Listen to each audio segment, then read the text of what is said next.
This is why narcissistic love feels so real until it doesn't. So most narcissists have no idea that they're narcissist. They don't have a love bombing 101 certificate.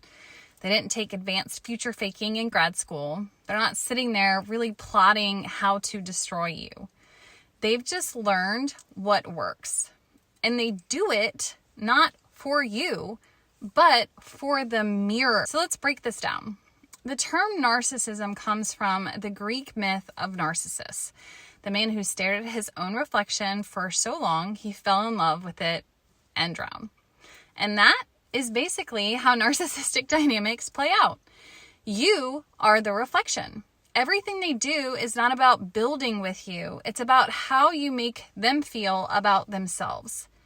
That lavish love bombing, the grand declarations, the I've never felt this way before after 3 days. That's not about you. That's about how good they feel seeing their fantasy reflected back to them through your eyes. They're addicted to the high, the dopamine hit of being adored, the sparkly mirror of your excitement. But here's where the problem sets in. They're not actually building real intimacy. They are performing a fantasy. And at some point, that performance cracks. They can't keep it up. The gifts stop, the messages slow down, the future faking fizzles, and the mask slips. And when you rightfully start asking questions, holding them accountable, pointing out the inconsistency, they panic. Because now what's being mirrored back to them is failure, disappointment, shame, and they cannot tolerate that. So what do? They flip the script. Suddenly, you're the selfish one. You're the one who's ungrateful. You're the one who's hard to love.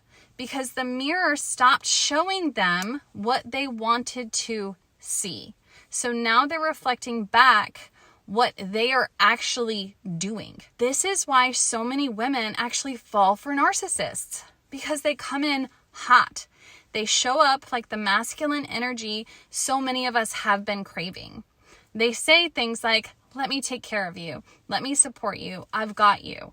And for many women who've been carrying it all alone, especially single moms or those deep in their masculine survival energy, it feels like, finally. But healthy masculinity doesn't sprint in with rose petals and promises on day 3. It takes time. It builds trust. It shows instead of just tells. So if he's offering to pay your bills before he knows your middle name, if he's declaring you're the one before he knows your love language, that's not devotion. That is dysregulation. You deserve to be pursued, not performed for.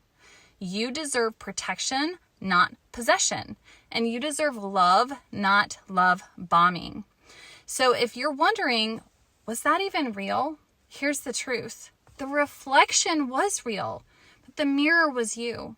And that means you, my darling, hold the power, and you have all along.